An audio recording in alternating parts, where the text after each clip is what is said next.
Ladies and gentlemen, before I hand over to Professor Azmuddin, let me just firstly introduce our panelists. To my very left is Professor Dr. Muhammad Safar Hashim, who is a Principal Fellow at the Institute of Malaysia and International Studies, IKMAS, at the Universiti Kebangsaan Malaysia, UKM.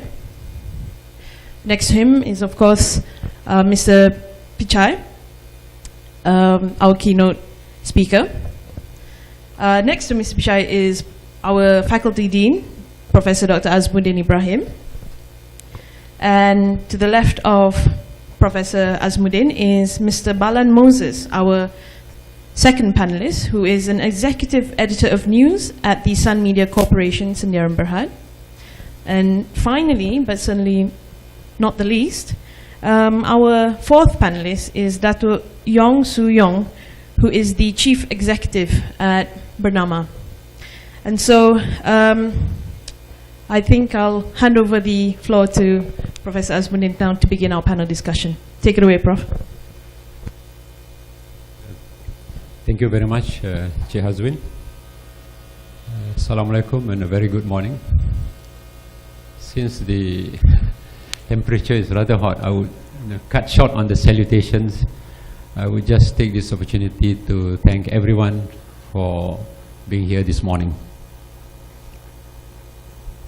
I honestly feel very at home here because I have colleagues here, all colleagues for that matter, and to the extent that I also feel like homecoming. We went to the same university as Professor Safar and Mr. Balan Moses, and Mr. Yong used to be my colleague in Bernama, and Mr. Pichai himself was in Bangkok, but Bernama had his own bureau chief, Abdul Rahman Sulaiman, if you remember him. So I think he's much closer to Rahman. So to start this, yes, maybe I would also take a short, a break from going into the inviting the speakers. You see, the world of the press has has totally changed how we work. I remember we used to use typewriters. I don't know, probably the younger generation may have to go to the museum to see one. But I remember in the office when Professor Safar used to be at the sub desk, I feel nervous because, when he edits the story, he was a sub. He would scratch all over, and then we have to retype the whole thing. It's not like now, cut and paste. And we have some old Olivettis, if you remember, the iron one which you can throw on distance. Used to be, the most seasoned one is the most that people go to. Okay, to keep the discussion rolling, I would just like to remind the speakers that you are only given 15 minutes to speak the first round. And I will go one round first, and then after that we will invite a question and answer. And after that, we will give each of the speakers to speak another 5 minutes to round up. Just to remind everyone, actually we have to keep on as much as possible to the main theme, which is fostering freedom of expression, with the sub-theme of media freedom for a better future. Shaping post-2015 development agenda. And sad to say, that although we feel that, with the internet, etc., we feel more free, to express ourselves, the Freedom House report for World Press Freedom 2013 shows that the global press freedom fell to its lowest level in over a decade last year. Okay, so based on this, brief introduction, I would like first to invite Professor Dr. Safar to take the floor and to say his words on this issue. Welcome.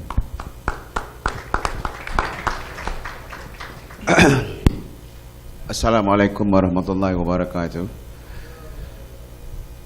Professor Azmuddin, my former colleague in Bernama,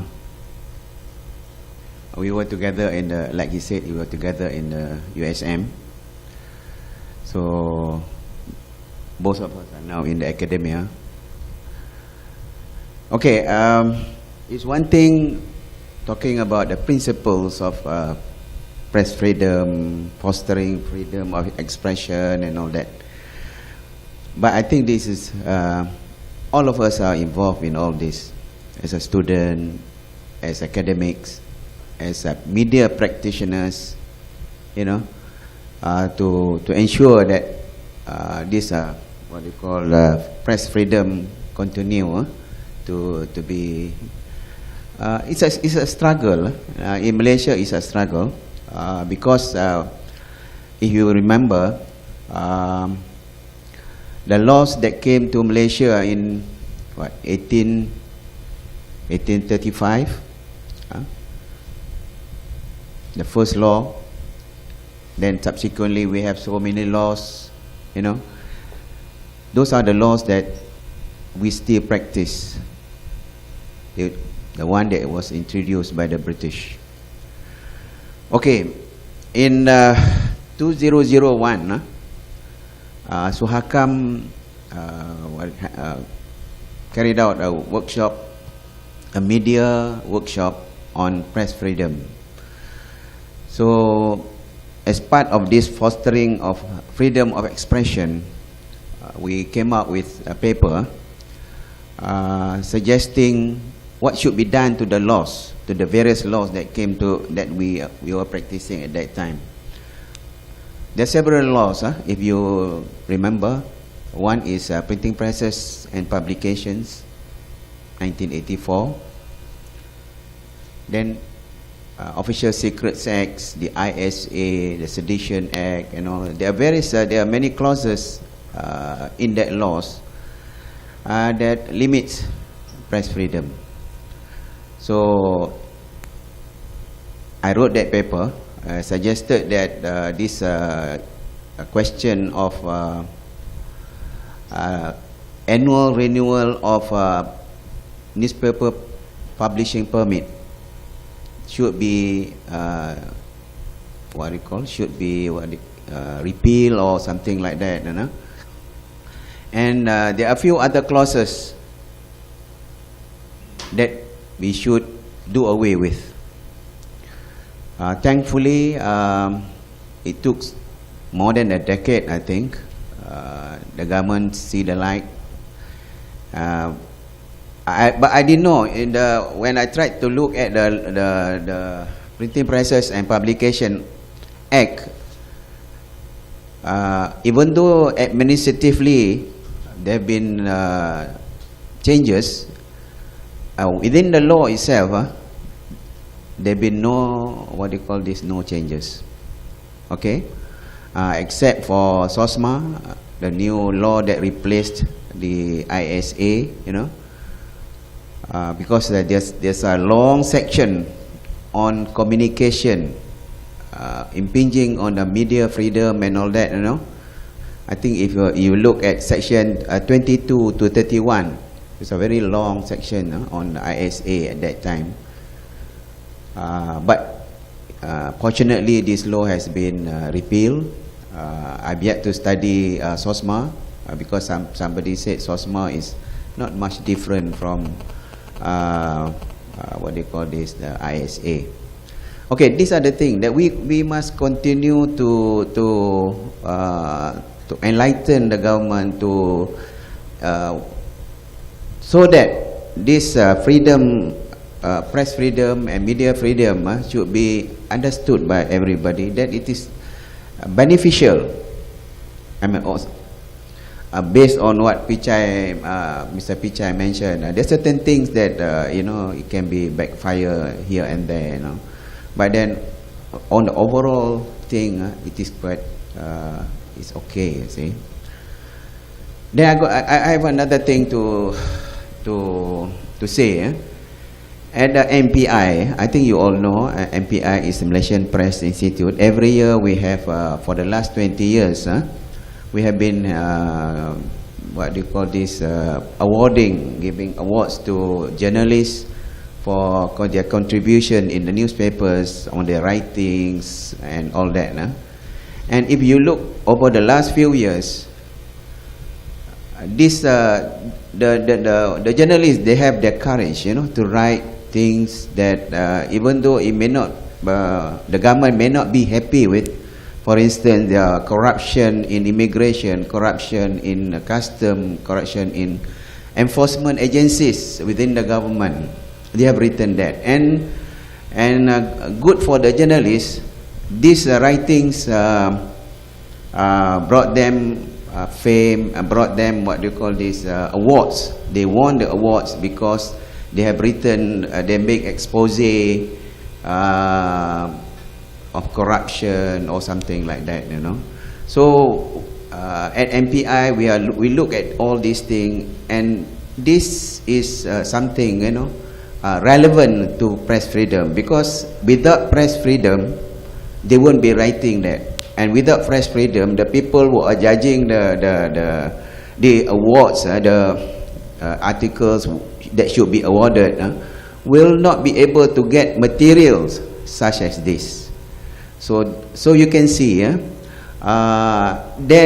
these press freedom things, they should be prevalent. You have to feel, everybody should have this feeling of press freedom. It's not just somebody who come and say we should have press freedom, but you have to feel press freedom. You have to experience press freedom, and you have to what do you call this? You have to do. Those are the things. And because of the changing environment, because of the technological change, we can see that people are much freer to express themselves now than before.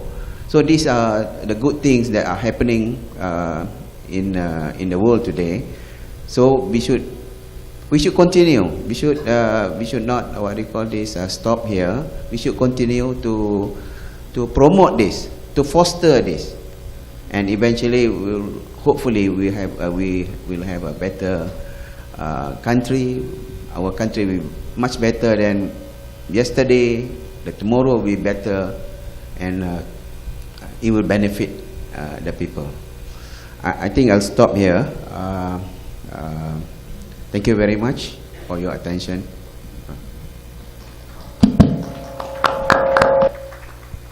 Thank you, Professor Safar. Now, without much ado, I would like to call Mr. Balan to share his experience on this press freedom. Thank you, Professor. Very good morning to all. I'm honored to be on this august panel where we have Pichai from the Bangkok Post, a name to be reckoned with in the world of journalism. So thank you, Pichai, for joining us this morning. Of course, Safar is an old friend. We have the same alma mater, Universiti Science Malaysia. 1, 2, 3. 3 of us. So they must have done something right. And of course, my old friend, Datuk Yong, who's heading the National News Agency and doing a good job at it. Ladies and gentlemen, students, I believe the bulk of you are undergraduates and staff, some people with an interest in how the media operates. I represent the only free newspaper in the country. which is called The Sun. My board member is Datuk Azman, an old colleague. And I think I've been invited here to give a different perspective to the whole story of press freedom. Because not only is The Sun, and this is a plug really, please excuse me, it's not only a free paper, it's the freest paper in town. It's something that it's a feather in our cap. I want to acknowledge the presence of my former boss, Tan Sri Abdullah Ahmad, who, when I was in the New Straits Times, and I like to think of it as one of its glory days, when he gave me a lot of freedom, a lot of press freedom, if you like it, to do the right thing. And that, of course, cost him something in the process. But I thank you, Tan Sri, for being present here this morning. Friends, today is World Press Freedom Day. It must mean something to us. I get a number of interns from Unisel, and I'm thankful to Unisel, to the people in charge, who are turning out pretty decent journalism students. And why is that? Because I believe that you are being taught to present the truth. Both sides of the coin has to be represented in any news article or feature. And this is the core. The crux of the matter is this. We have the freedom to make a difference. For me, one facet of press freedom or media freedom is the freedom to be professionals. That's our choice.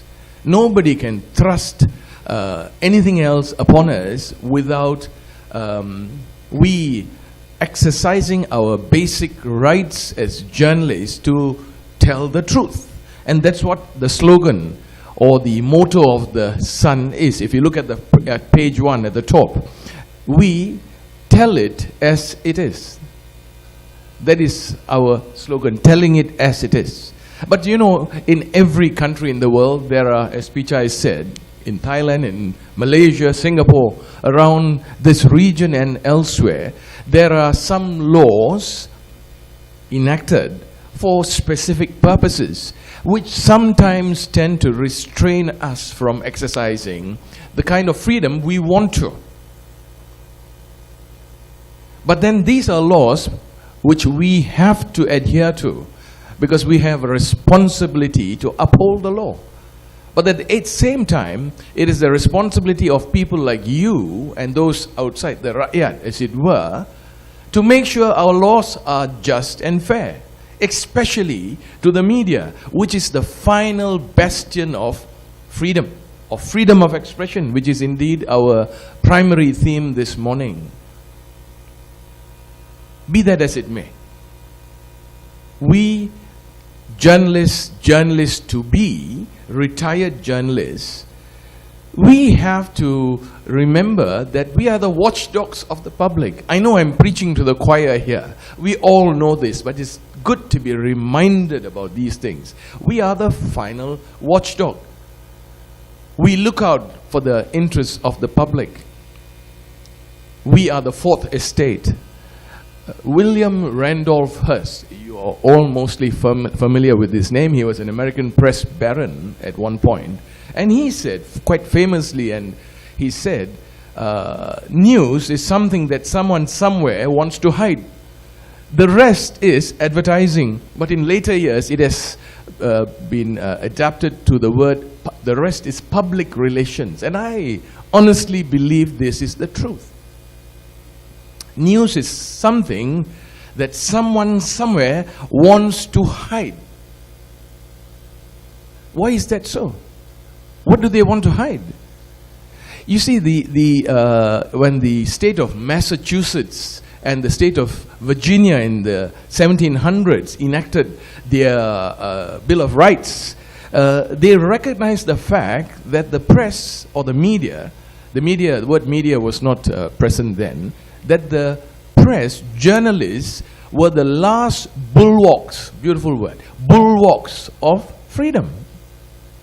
And that's where we find ourselves. In Thailand, in Malaysia, in Singapore, in the Philippines, in Indonesia, and the rest of Asia, where our credibility has taken a terrible beating.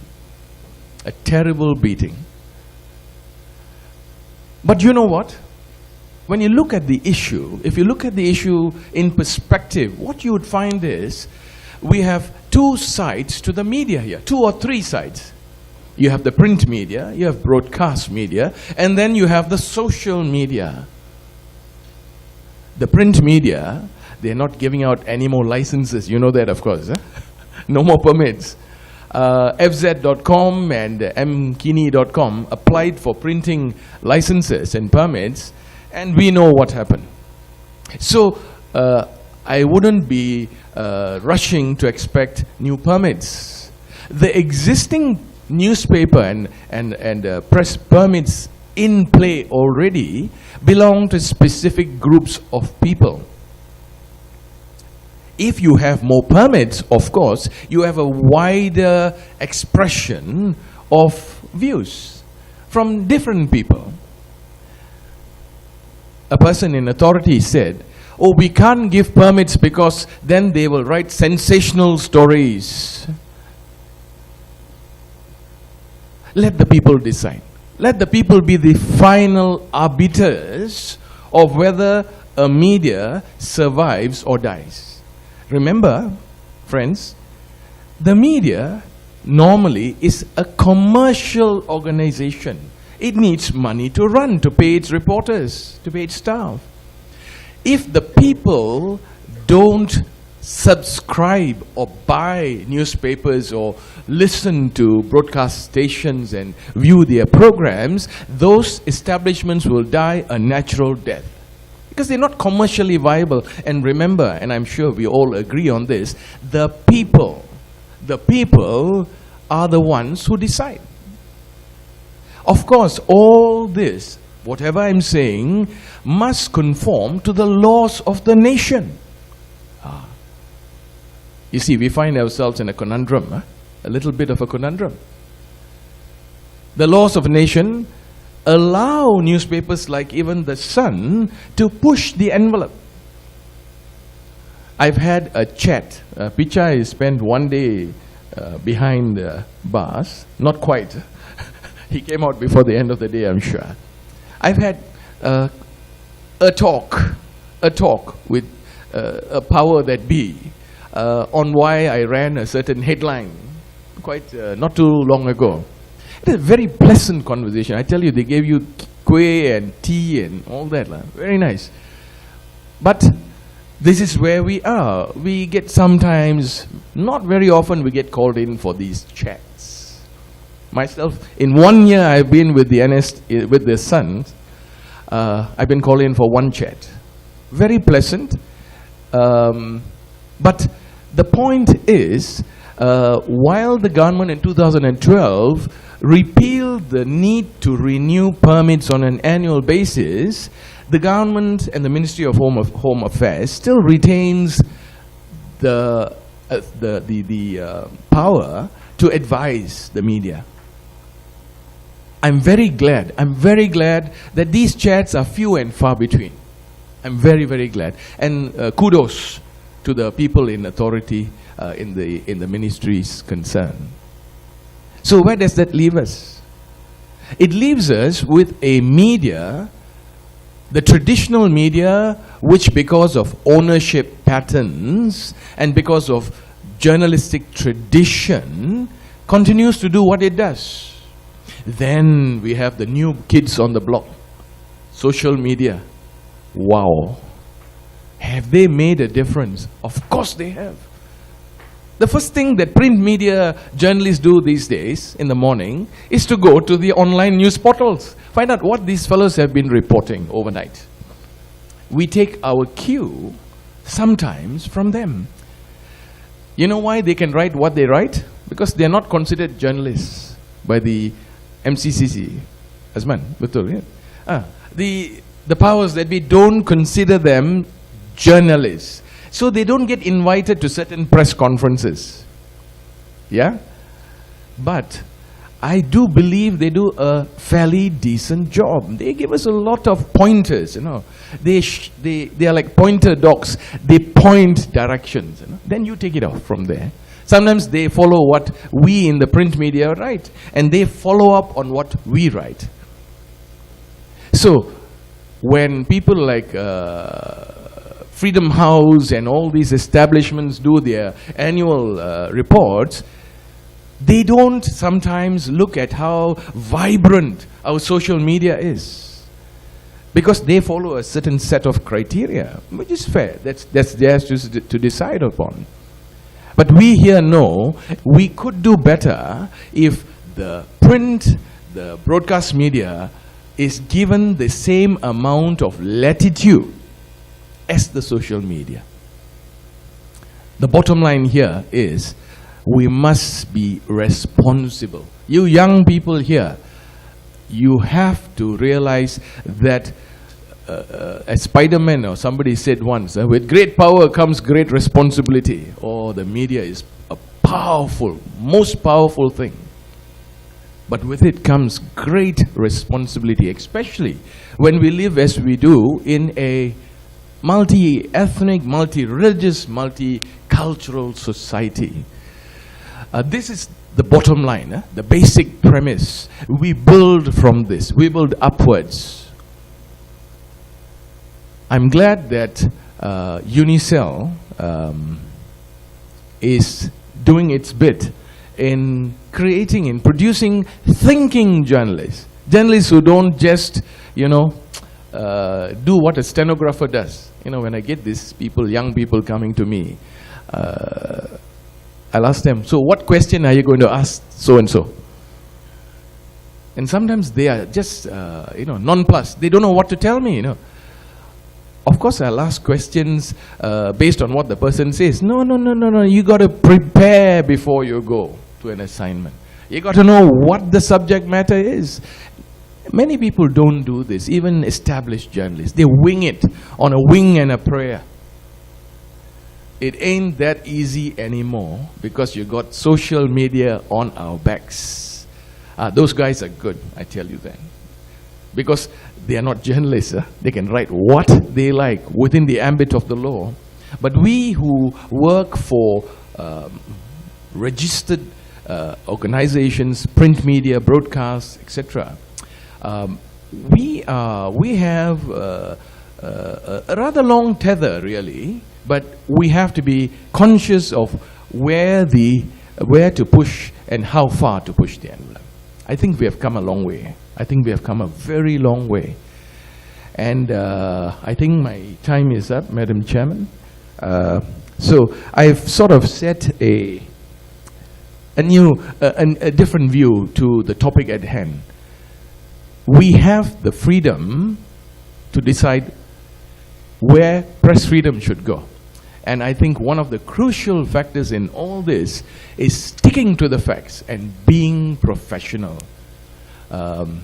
Columns and commentaries can editorialize, but news stories must be strictly sticking to the facts, and nobody can fight us on that. With that, I thank Prof. and Unisel for inviting me to be a member of this panel. Thank you very much.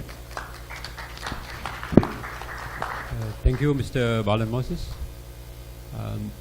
And of course, thank you very much for saying nice words for our students. Thank you to the lecturers who are helping us, both full-time, and also we have some part-timers actually from the industries, you know, who are also helping us. We have here Brother Litfi from Bernama Radio, and many others also.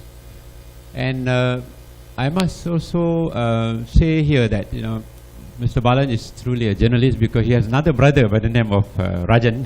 Rajan was a good friend of Mr. Pichai also, because he used to be Reuters, representative in Bangkok. You know. And now let's just listen to another member of the panelists, Datuk Yong, an old colleague. We were together at the economic desk, right, Mr. Yong? Okay. And as usual, he always have that very nice smile with him. Okay, without wasting much time, Datuk Yong, please have the floor. Thank you. Thank you. Azmuddin. Salam satu Malaysia, salam satu dunia. I think I must get my HR people to come to Unisel, since so much has been spoken about the students here, thinking students, thinking journalists. Maybe getting the wrong guys from the other side of Shah Alam. Maybe this is the place to get. Talking about chats with the authorities, I've got one more chat than you. I got 2 chats. Nothing much. It's just about a video about a politician. They're asking me how the details about that politician in that video. So I thought it was not very nice. Anyway, I'm a simple man. My take on press freedom is very simple. We often hear of people lamenting that press freedom does not get much elbow room in this part of the world, and I wonder why. Press freedom, to me, is a big catchphrase. For me, press freedom does not exist so long as you have people calling you up whenever they or their bosses are in trouble, and they beg you not to print their names in the newspapers. To them, as long as other people are in trouble and have their names in the newspapers, it's okay. And they oftentimes want to hear and learn more than that is printed. Say, for example, Kalawat case. Who is the woman in the car or in the hotel room? You know, all these kind of busybodies. But, you know, these are the things that we face in our daily lives when we at work. So, what does this all mean? It boils down to maturity. Maturity is so much needed in our multi-ethnic and multi-religious society. I believe that when we have greater maturity in this country, then there can be greater freedom of the press in this country, which forms part of the reforms in the civil liberties. I think maturity is a very powerful word if you were to reflect on it. And it is always used by our Prime Minister. I remember him using that important word when talking about the usage of this word, Allah. When large sections of the population got very emotional about the subject. He has said that maturity is important when you are addressing that particular issue. I would like to use 2 quotes on maturity. Maturity begins to grow when you can sense your concern for others outweighing your concern for yourself. That's 1. 2, maturity is the ability to think, speak, and act your feelings within the boundaries of dignity.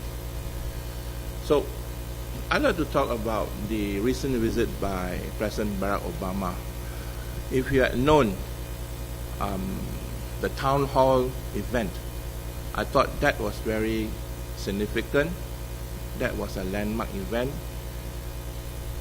Never has such comments been uttered in this country for the past 40 years.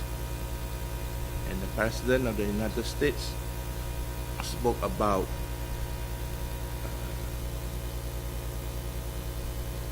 civil liberties, advancements of the people, and how can we get this country or countries in this part of the world even better. Okay. And we have heard some pragmatic and educated voices on that event. Of course, on the other side of the coin, you have also have murmurings from people who are in the denial syndrome. So I leave it to you to think, to ponder about that particular event, which I think it is something for us to think about freedom and all that. For me, March the 7th was a very important day when the Prime Minister concurred with comments that the voices of the silent majority ought to be heard even more. It was said when Bernama organized an economic summit. However, this subject about exposing the voices of the silent majority did not get heard that much because they were drowned out by the deafening silence of the aircraft engines of the missing MH370, which we haven't found until today. Next day, we didn't get much traction on this particular important subject, highlighting or amplifying the voices of the silent majority. I would like to end again by quoting the PM, because I feel that he is a very rational person who believes in reforms and speaks with great dignity, however unpleasant the issue may be. You ought to be proud the way he handled the media, international media, when he was with the President of the United States. The PM has said at a news conference that there is much work to be done. And he said, and I quote, "But it also means that society has got to be prepared for it, the change. Because what is important is the end result. And the end result, as the Prime Minister of this country, I'm committed to ensuring peace, stability, and harmony. That is the most important thing. And people must respect that, because there are sensitivities on the other side relating to the minorities and the majority as well. So we have to manage that. In order to manage that, I feel, we have to have the maturity. If not, it is a very difficult matter to handle." I'd like to quote Nelson Mandela, who said that freedom would be meaningless without security in the house and in the streets.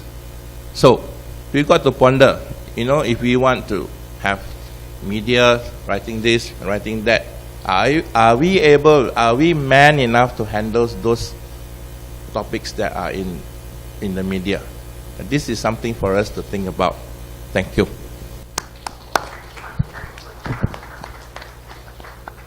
Thank you very much, Dr. Yong.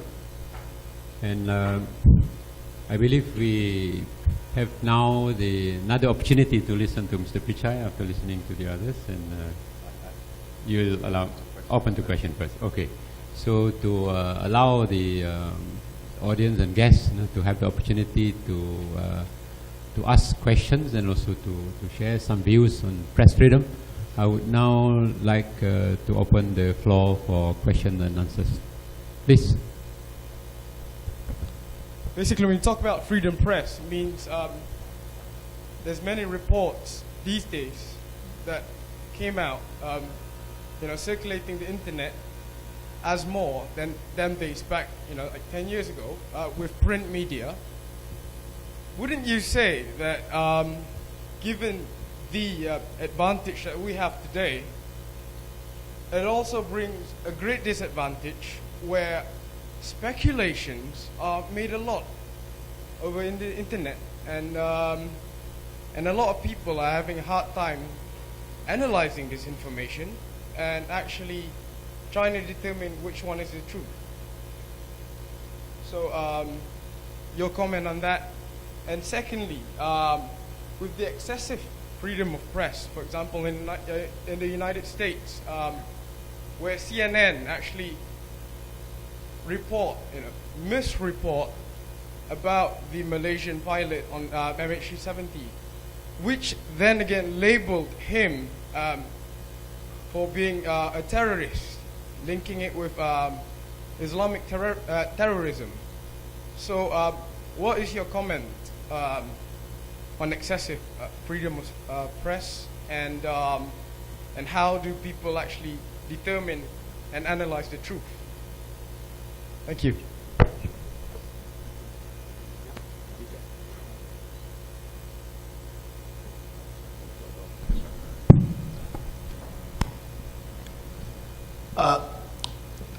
I think the challenge that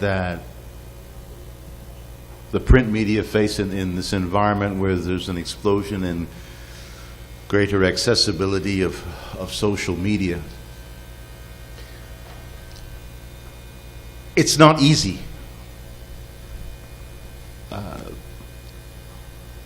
For us traditional media to make the adjustment. And it's not limited just to those of us here on the table or in this region. Believe me when I say a lot of the guys in the West have the same problem.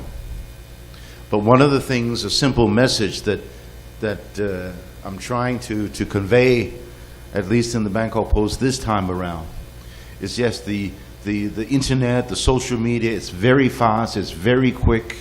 We use our news on Facebook, we use it on the website. What it means is that for the newspaper, needs to make a conscious decision to do a number of things. Balan mentioned about getting prepared for a story. But what do you do when a story has broken on the internet? It's already running, it's being updated. And there's speculation. Number one, I ask my people, what is the story? Not who said what or what happened, but what is the story? More importantly, what does it mean? And it could mean a lot of things. And it goes beyond getting one quote and another quote to balance it off, because that alone, in my view, is simply not enough. What is the story? What does it mean? And what, if we can, what will happen next? And that's what people want. If we can do that, it does, to a certain extent, address the issues of the misinformation.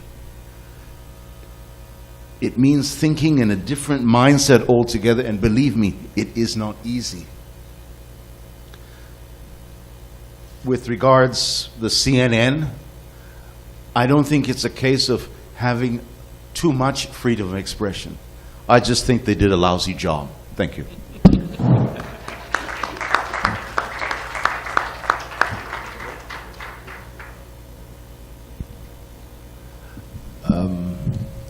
Very interesting question and very timely question, because we had MH370 and then we had Karpal Singh's untimely death and a few other incidents. Come again? Yes, the Glugo by-election. What it brings to the fore is that we need to, all of us, West, East, Malaysia, Thailand, you name it, we have to be professional in what we do. Any speculation, newspapers, it's par for the course for media to speculate. You cannot stop speculation, but you must have factual, intelligent, sharp, concise, to the point speculation, where you have a well-grounded piece, not shooting, not tembak sini, tembak sana. That's not journalism. That on speculation, as I concur with Pichai, I switched off after a little while, CNN. Was that news? Talking heads, they call them, talking heads. And they just talk. You got nothing to talk, you take something and you just talk. But I believe the Malaysian media is a little different. And if I may just,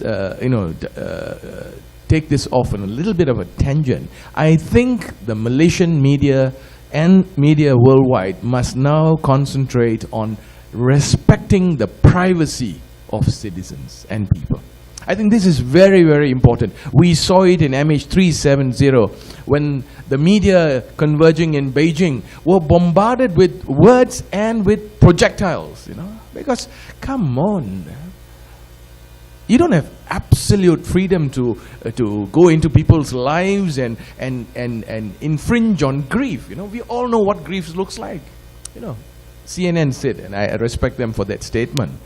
Anderson Cooper said famously, we all know what grief looks like. You don't need to put photographs of people in tears and in grotesque, masks, wearing masks. We don't need to do that. Karpal Singh's funeral, I mean, the media went overboard.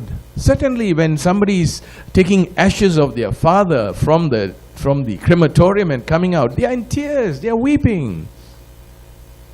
Where do we stop? Then we must stop somewhere.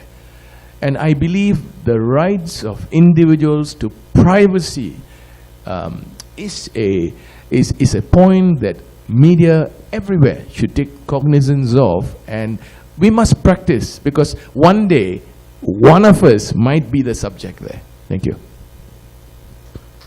I must say something.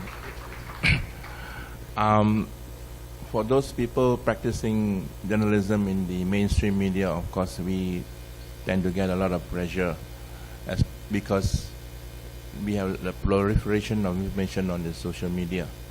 Take, for example, the recent anti-GST gathering in downtown Kuala Lumpur. On the social media, there was this report about somebody got stabbed because there were this clash between two groups. And there was also mentioned that one of those guys was unfortunately killed. We checked, and my colleagues tell me there is no such thing. So until today, I don't know. Maybe who is not telling the truth? Where have they kept the body? If indeed that person has been killed, or that body has also turned into MH373B. Where is that body? But then again, in the 2 hours or 3 hours, we got into the frenzy. Oh, we missed that story. Somebody got stabbed and we don't know. You know, these are things that we go on a wild goose chase.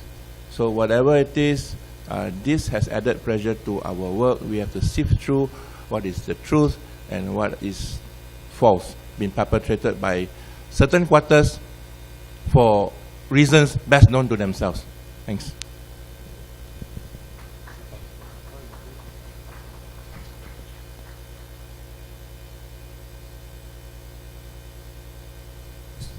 Please welcome. Other questions?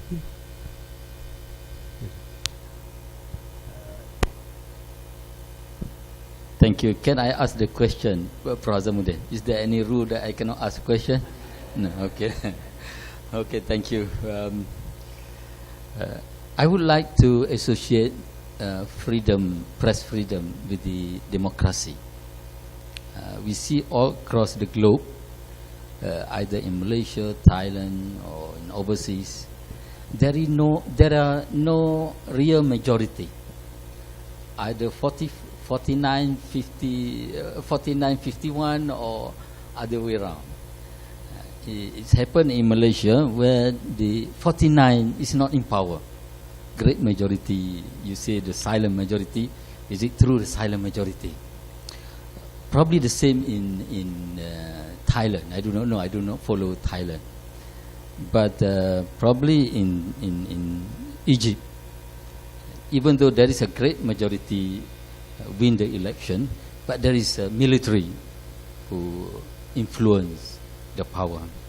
The worst in UK between Labour and Conservative, 40%, but the minority, the Labour Democrat, 20% can decide which party they want to join.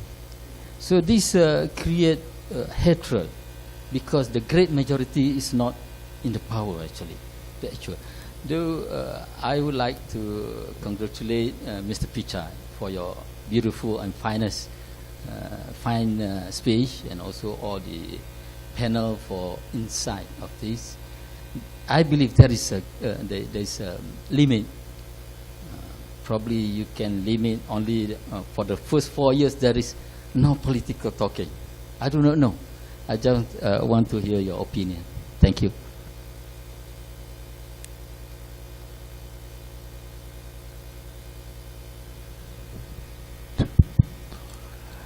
Prof, thank you for your comments.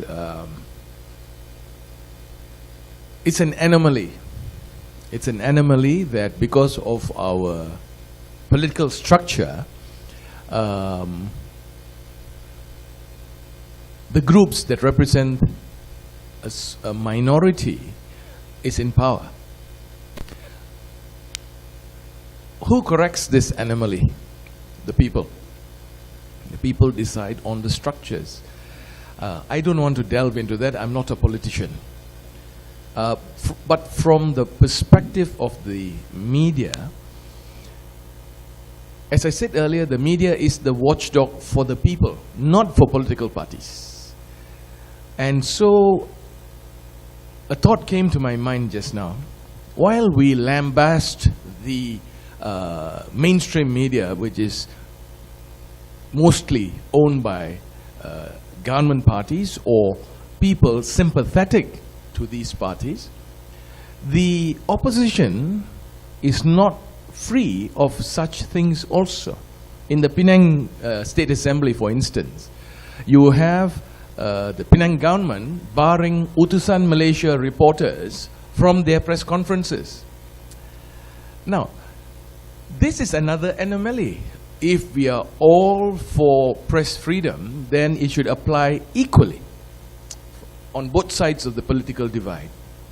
So I think Pakatan also has to come to the fore in the pursuit of truth and justice and fairness, and accept those views that are not quite Pakatan's views.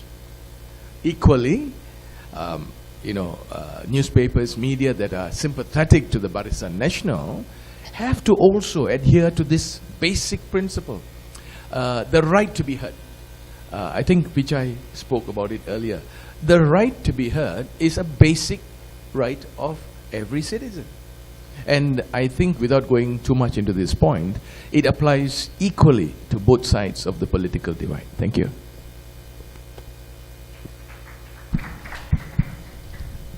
Just briefly, in Thailand the situation is different. 13 million people voted for the existing government, and they've been voting for the Thaksin government in its various transformations for the past 6 years. 11 million vote for other parties, including the Democrat Party, so the majority. However, the problem that we face, of course, is that for Thailand, we tell the world we are a democracy. We're a democracy because we go to elections. Is it wrong? No. Is it completely right? No, it's not. And why? We have, on the one hand, government saying, because we have a parliamentary majority, we can do what we like. And we can do what we like, and all changes can only be made because through elections. That's not right, because in a democracy, it means listening to the views of the minority, taking into account their concerns. This is what a democracy is all about. The problem is on the other side of the scale. They can't win the parliamentary majority. And the problem is they haven't developed, namely the Democrat Party, in reaching out to the grassroots people sufficiently to win that support. The bad and sad thing is both sides don't get it. They don't understand, on the one hand, that just simple majority in parliament doesn't give you carte blanche to do what you like without listening to the minority. And on the other side, it means you have to gain the support of the grassroots in order to effect that change. And what's best for Thailand is a balance and a choice. And unfortunately, this is where we stand in the middle. And the sad thing at the moment, many television stations are just either one way or the other. A red TV, a yellow TV, and a blue TV, and people will sit there and watch it every day, every day, every day. And I asked myself, is this a bad thing? I believe in freedom of expression. Therefore, I don't believe it's bad. I would not watch it every day. But I see my role as saying, you have a choice to listen to this red, to this yellow, to this blue, to this green. But please, listen to different views. Don't just listen just to one. And it's our job to try to reflect that. And under these circumstances, accept the fact, and I keep on telling myself and my editors, accept the fact that no matter what you do and no matter what you write, you will be criticized by either side, no matter what you do. Sorry.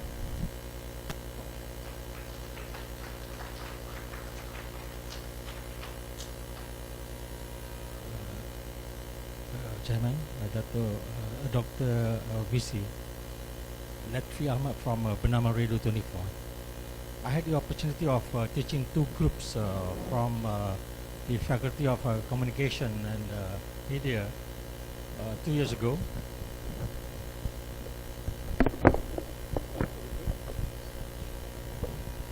Okay. Latvi from Radio 24.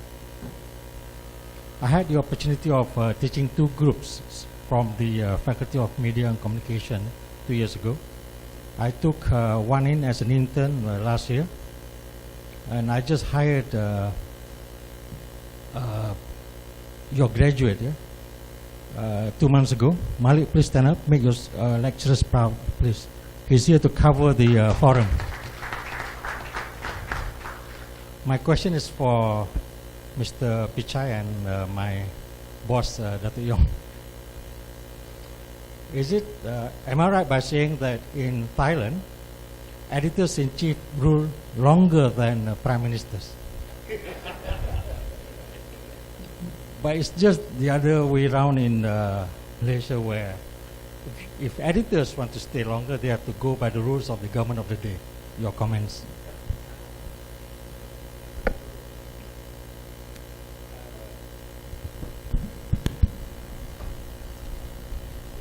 Editors, well, let's put it this way. I always say that politicians and the media, we have a saying in Thai, is like, excuse me, the teeth and the tongue. Lin kap fan. And the teeth and the tongue, invariably, the teeth will bite the tongue.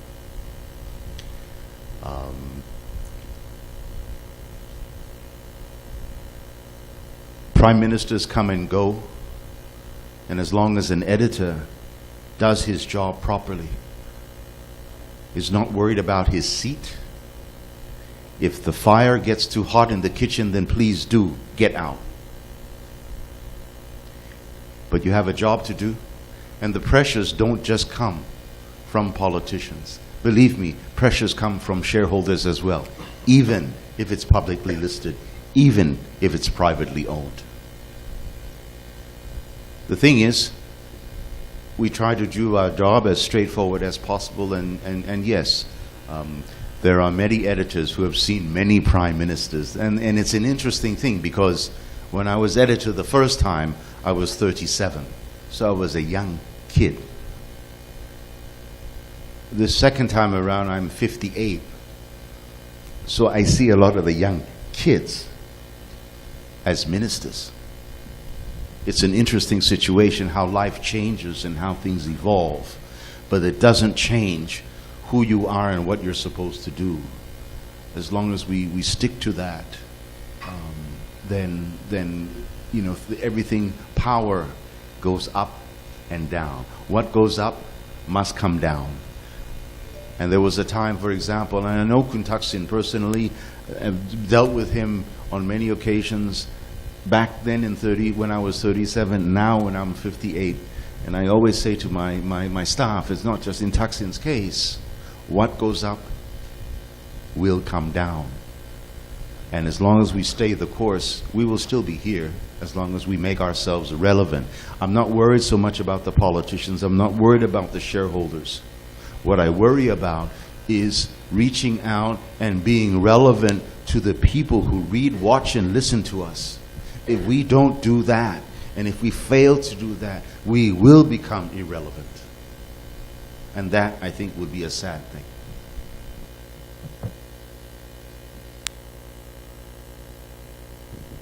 That was a very prickly question by my colleague Saudara Letfi.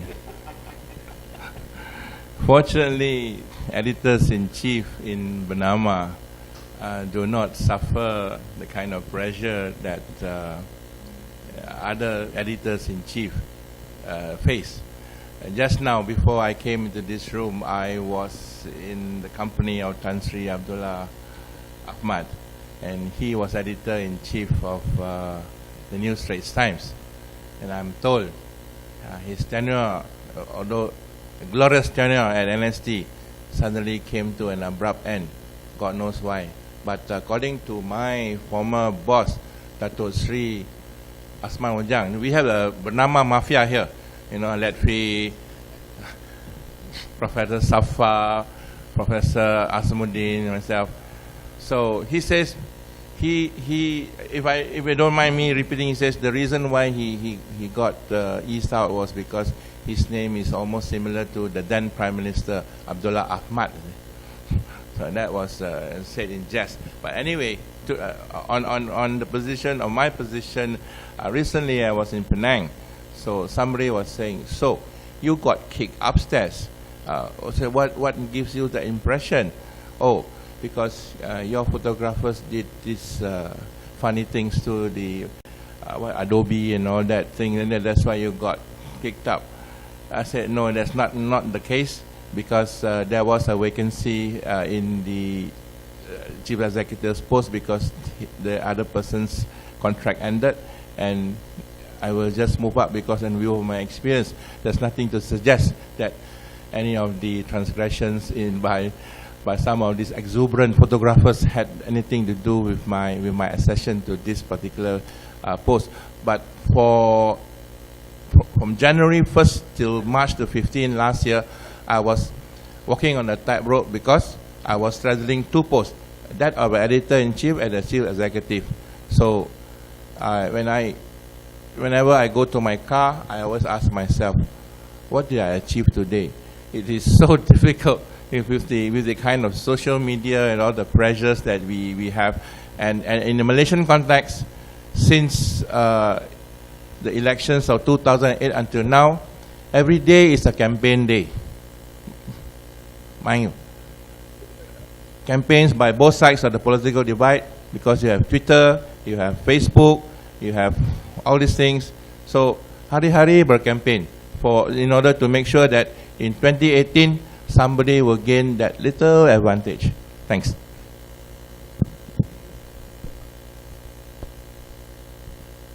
Before I allow you to speak, I have to say here that Datuk Yong, I did not run away from Bernama because my seat was hot. I was invited by Universiti, so I became a teacher then. And anyway, Mr. Letfi, thank you very much for marketing our students, having trust in them. Yes, and by the way, Malik, when we sent him overseas for his internship to Zaman newspaper in Turkey, the largest circulation newspaper in Turkey actually. So thank you very much for that. Yes, Mr. Chandra, thank you.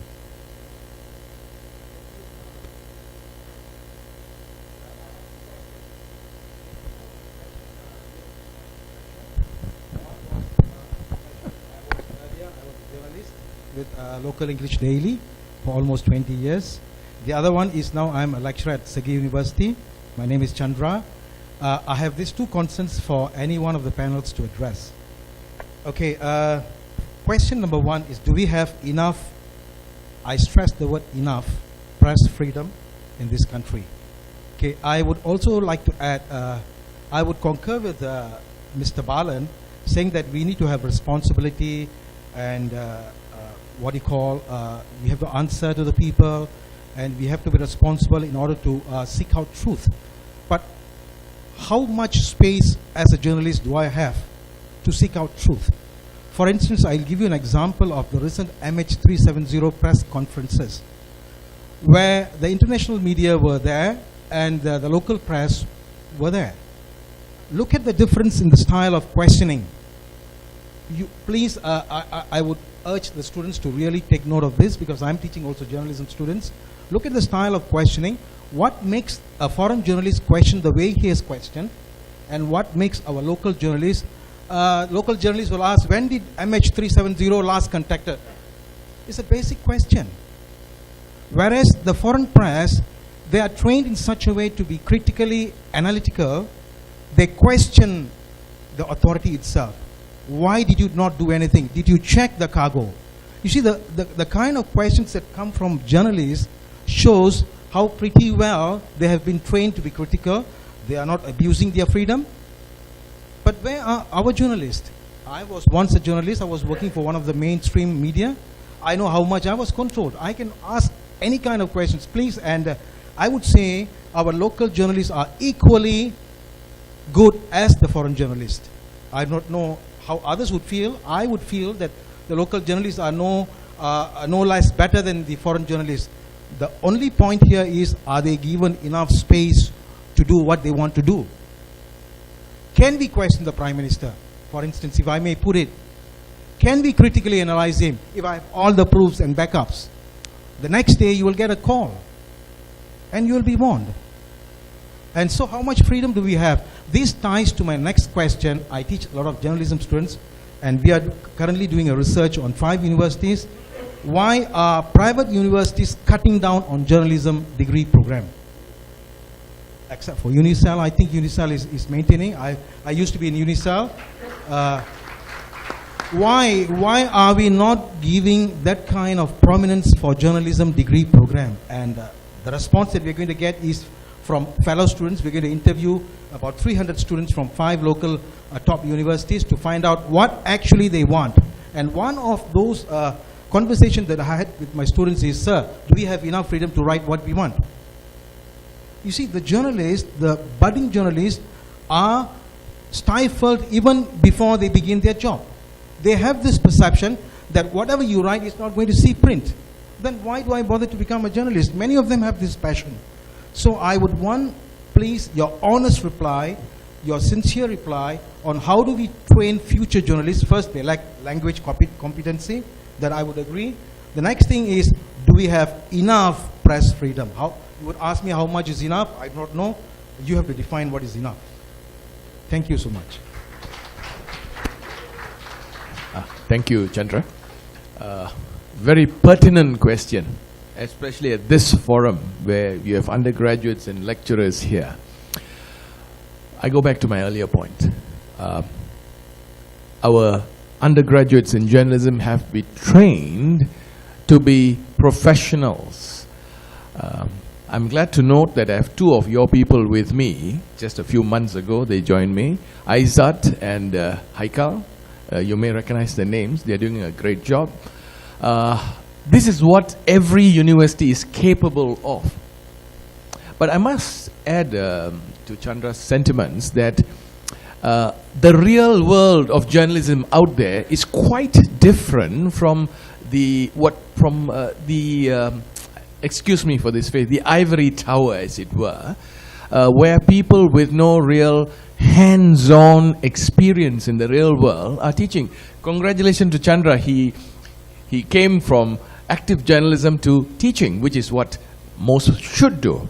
And this is where, Doctor, if I may suggest, if you can send interns to newspapers for a 2-month or 3-month stint, send your lecturers.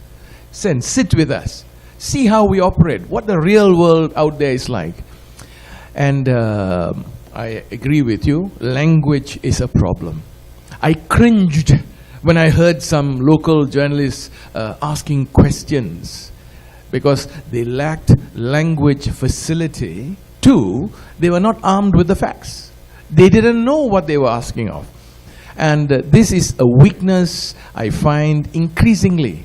Reporters becoming stenographers. I always tell my reporters, if I want you to be a stenographer, I can go downstairs, call a boy from the road with Form 5 qualifications, give him a tape recorder, go and tape, come and write.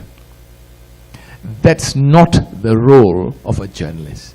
So maybe Unisel, I think you all are doing a good job creating thinking journalists. Give them language facility. You must emphasize English without denigrating or denying Bahasa Malaysia's importance in this country. English must, your journalists must be good. No two ways about it. I always tell my reporters, writing a story is like building a house. You can have all the bricks, but if you don't have cement, your house cannot be built. A story is like that. You can have all the facts, but if you don't have language facility in any language that you're using actively, your house will fall like a pack of cards. Thank you. I can't comment about Malaysian journalists, but I can say that if you go cover a press conference of an ASEAN ministerial meeting where there are Asian journalists and Western journalists, you'll see the big difference.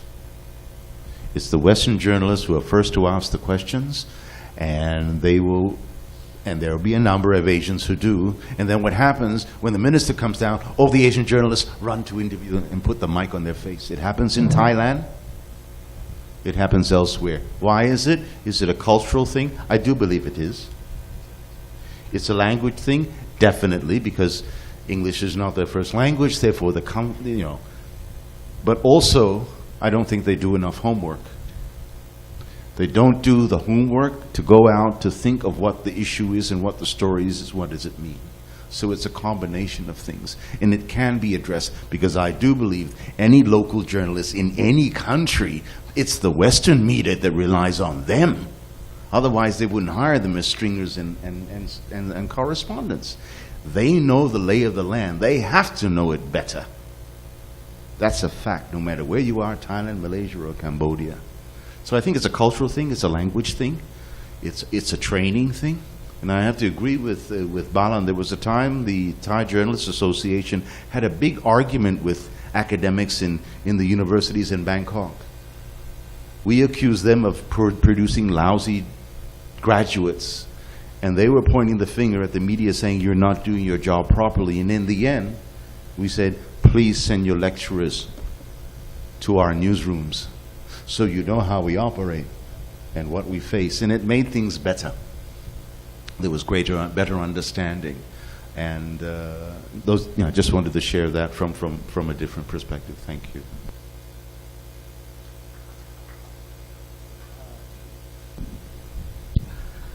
Okay, Tanga, I worked as a journalist for more than 12 years before I joined the academia. So I know what's happening inside. I also served as a foreign correspondent in Manila. So these are the type of experience you get while working as a journalist or while teaching. And somebody mentioned that some of the lecturers are not exposed to, I think you mentioned, journalism training and all that. I mean, they don't have enough experience. I think this is true. So there are very few people who are really, I mean, it's quite difficult for one to move from being a practitioner to become an academic, because you have been in the job and all that. You will lose your EPF and all. No, not EPF lah, no, pension and all that. Okay. I remember one, people have been saying about this, our journalists in Malaysia, they are docile, they are timid, they are not brave enough, they cannot face the crowd.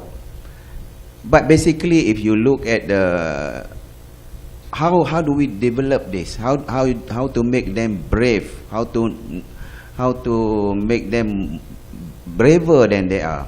In Malaysia, if I can see it, journalists are sometimes, if I'm not mistaken, they are very subservient.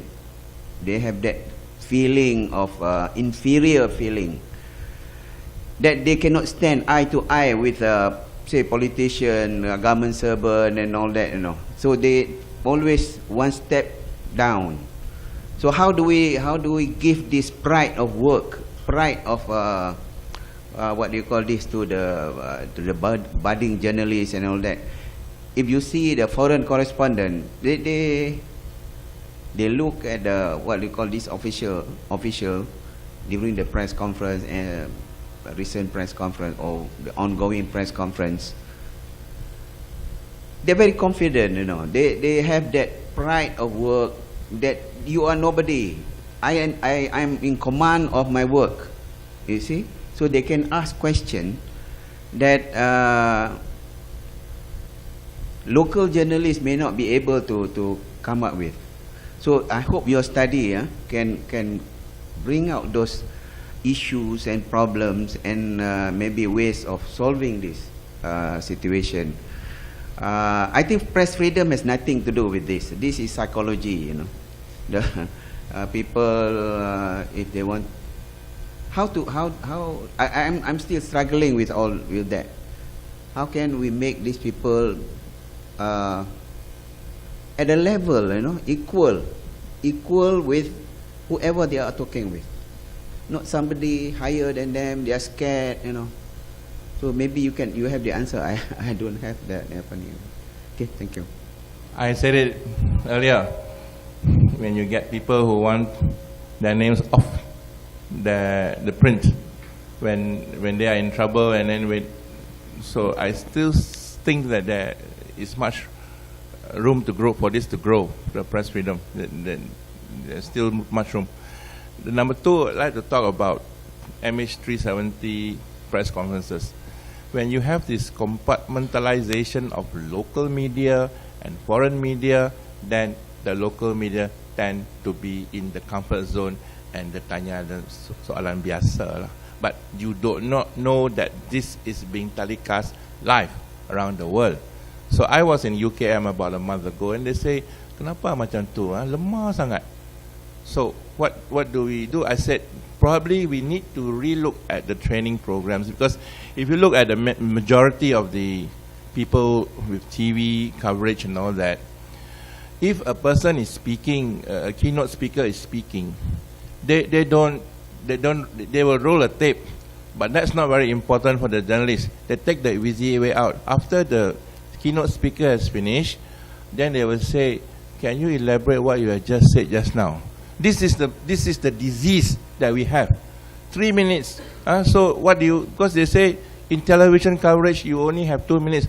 What for I go and take the whole 1 hour of that keynote speaker? Better I get him to amplify. This is the thing, this is the comfort zone. But when you have an international press conference, you do not get that chance, because the man may be rushing off to the airport or anything. So I think there needs to be a paradigm shift in terms of the training. And we should not have that compartmentalization, local journalists, foreign journalists, that kind of thing. And mind you, you must look at the Indonesians. They are very progressive these days. I'm told that in each television station, they have 40 researchers backing up one particular journalist asking that question. So do we have that? We do not have that. I don't know whether Ms. Saudara Latfi was in Indonesia before, a few weeks ago. He can tell. But this is the thing that we want to do, that research, because the days of the relationship between news editor and the reporter, and then you produce a story, is over. You need armies of people backing you up. CNN, CNBC, Bloomberg Television, they have armies of researchers. And this is where I think we need a paradigm shift. We need to have journalists who may not be going out to the front line, but we need journalists may be writing the backgrounder for the frontliners to ask those questions. These are questions, these are things that we need to look at. Thanks.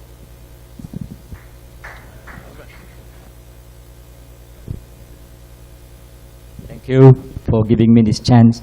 This is a very pertinent or relevant question. Before I came into the room, I was given this book on journalism by Professor Azmuddin. Thank you very much, Professor. There is an introduction written by Paul Moses, not related to Balan though. Paul Moses is a professor of journalism at Brooklyn College and is a Pulitzer Prize winner. Pulitzer is the highest prize in journalism. He's one of the winners. And he says here, I quote, the single most important ingredient for good journalism is the ability to ask the good questions. Or he put here right question, I would say good questions, in a concise and thoughtful way. As I watch the many press conferences held on MH370, previously from Sepang and now shifted to elsewhere, it is quite painful how tame the questions were asked by fellow local journalists though, local journalists. It's now I regret that I didn't, before I left Bernama, maybe I forgot, I ignored the fact that I would have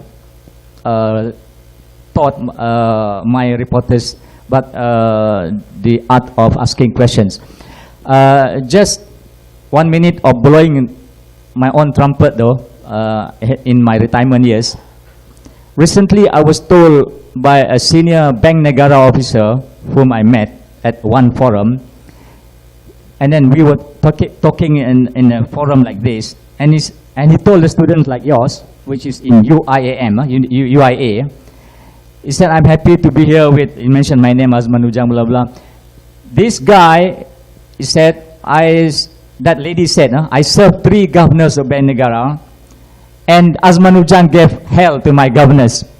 Because in all press conferences, before the governor called for the press conference, the governor would call me in, the name is Nur Hayati. Yati, can we anticipate what question Azmuddin will ask tomorrow at our press conference? I'm saying this just to give you an incentive to ask good questions at press conference, which was not asked at MH370. So I was notorious for that actually. If at all, that my legacy for local journalism is to ask all the, shall I say, good questions, or because I want to get a good story out of it. That's all. Thank you very much.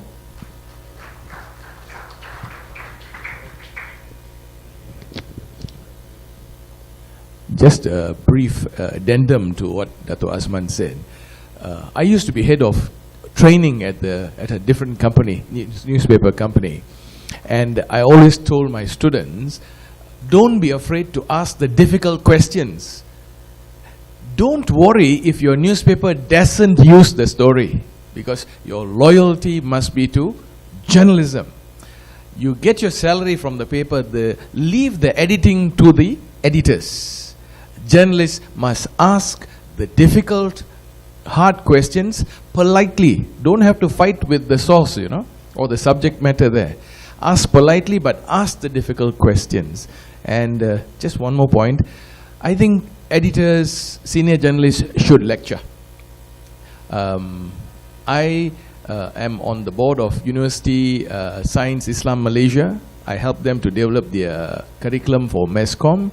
I taught for close to 12 years at KDU, College Damansara Utama, as a part-timer with the blessings of my former company. Because you bring something to the dinner. You bring something to the table. Thank you.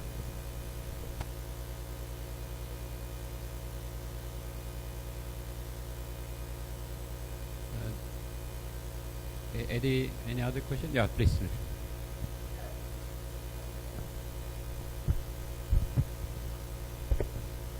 Sorry, this is for everyone except Mr. Pichai and Datuk Yong. Do you think we have enough press freedom in Malaysia? Because I don't really think I got a straight answer to that question. And secondly, this is for Mr. Balan.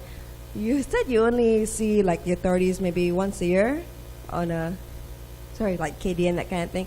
How about your reporters? How often do corporate comms from ministries call them, or Bukit Aman, that sort of thing? How often do they have to deal with the authorities? Okay, thanks. To the first question, do we have enough press freedom? You got to benchmark it against something. If not, it's just a continuum going off into space. So that all of us have to have our own respective answers.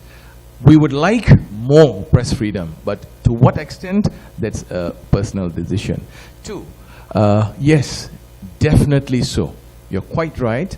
My reporters, my crime reporters get calls ever so often from the authorities who want to seek clarification, who want to clarify issue statements. My reporters contact PROs at various ministries, and in return they call. But, you know, our system is quite stringent, you know, in the sense like every story goes through a lot of checks, so many gatekeepers in the process. So the possibility of an overt mistake is quite remote. But, you know, in the world, people get upset by what people write. So sometimes I get letters, I get calls, and I listen and do the necessary. Thank you.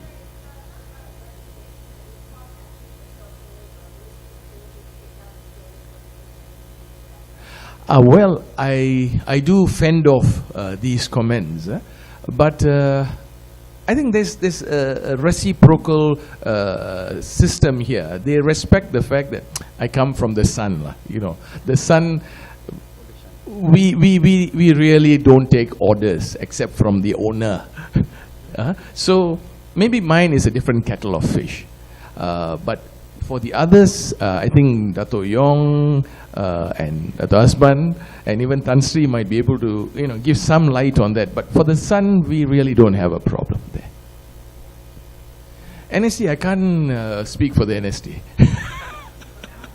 No. Thank you.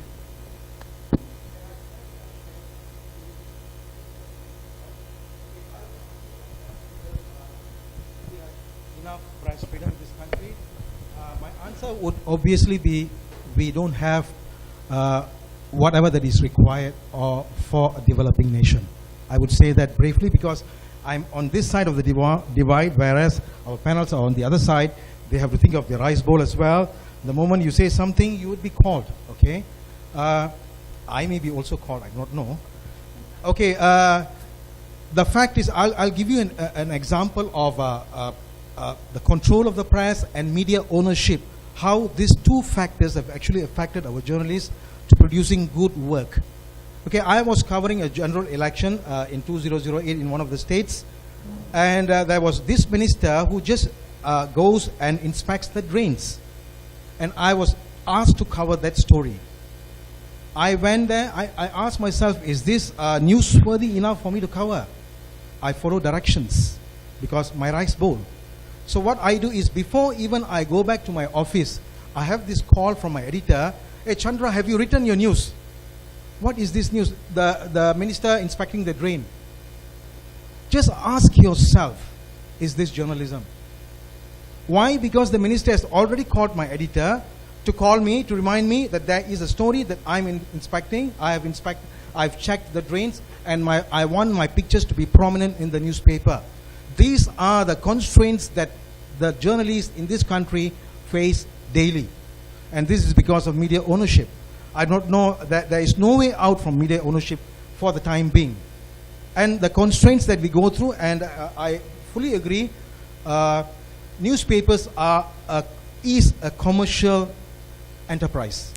So there's, at the end of the day, it's our rice bowls.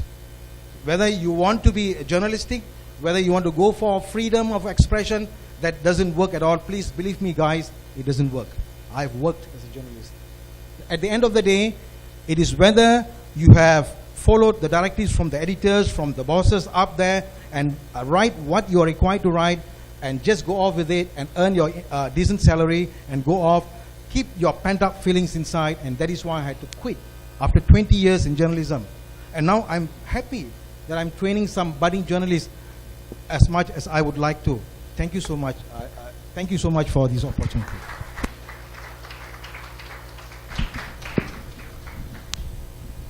Just a brief answer. If you look at this Freedom House ranking, Malaysia is somewhere in between, which means that it's neither free nor totally controlled. So it's a half full or half empty, you know, that sort of thing. So whichever way you look at it, there is some control, you know, and there's some freedom. Whether we have enough or not, we have to look at the laws of the country. If you compare with countries like Sweden, Norway, and a few other countries, then definitely we are not that free. Because of the requirements of the law. So, if you say that whether we have enough press freedom, I don't think so. In that sense, but we have to move on to acquire more freedom as we go along. This can be achieved maybe in the future. I think. Okay. I want some freedom to answer that question, although I was told not to say anything. Shut up lah, no need to say. But anyway, I'd like to answer that. 4 years ago, I and my colleague interviewed the man who coined the phrase, anyone can fly. So, Bernama, as you know, in a Y agency, we got a website, and half an hour later, he called, can you please remove the intro and the second paragraph? I don't like what you have written. So, what press freedom? Thank you very much. Although the discussion is getting more interesting, I think somehow we got to go to wrap up. But taking this opportunity, because we have Tan Sri, who has a very long experience in the press. Would you like to share some of it? Sure. Just a few words from you. So, okay. I must thank the panel members here, because actually many of the things which they say go in line with what we are trying to do here at the school.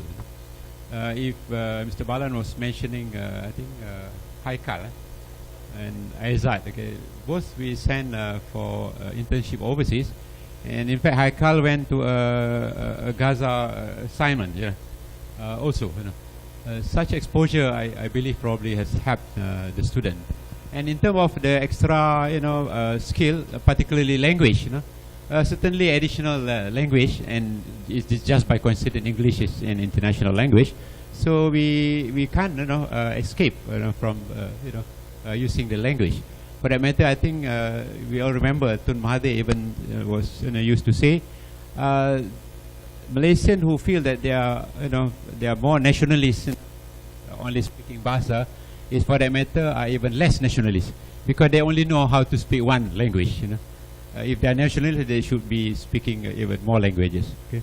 So again, oh yes, Mr. Pichai, I'm sure if last word from you before you fly back to Bangkok. I just want to be able to thank AIDCOM, thank the university for this privilege and opportunity just to share my thoughts.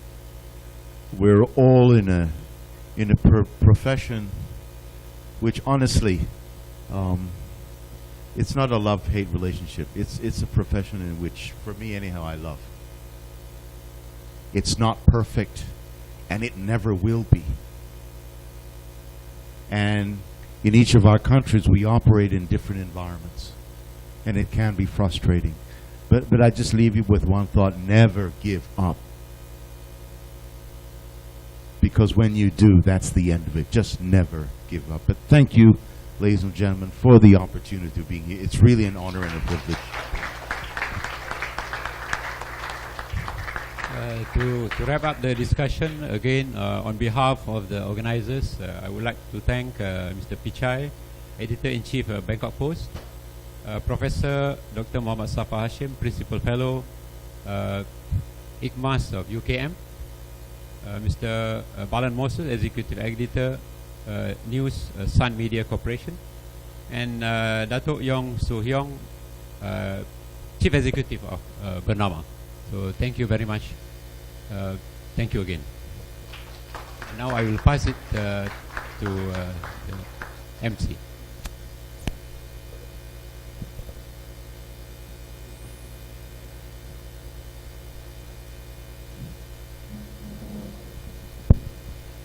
Thank you very much, Mr. Moderator, Professor Dr. Azmuddin Ibrahim, and our panelists for such a entertaining and, more importantly, very informative panel session. I'm sure all of you would agree. There's a lot for us to take in and points to ponder for in the coming future. Right, so just before we draw to a close, I would now like to invite the President and the Vice Chancellor of Universiti Selangor, Yang Bahagia Professor Dr. Haji Anwar Haji Ahmad, to present our panelists and guests of honor with some gifts as a token of appreciation. Ladies and gentlemen, Mr. Pichai Chuan Suksawadi.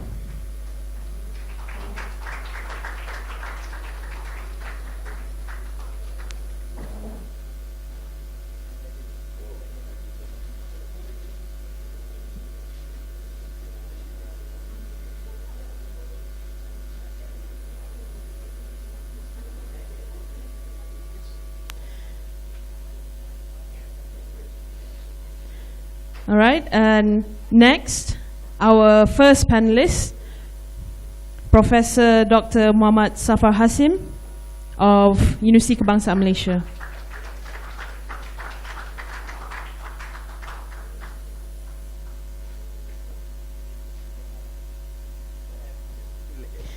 Next up, our second panelist, Mr. Balan Moses, the Executive Editor of Sun Media Corporation, Sdn Bhd.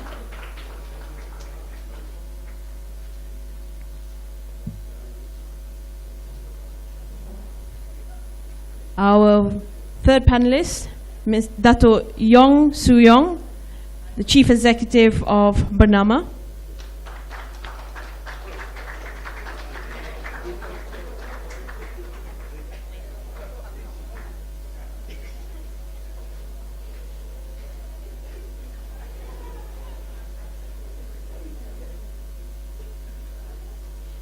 Okay, and now to our beloved Faculty Dean, Professor Dr. Azmuddin Ibrahim, to receive his token.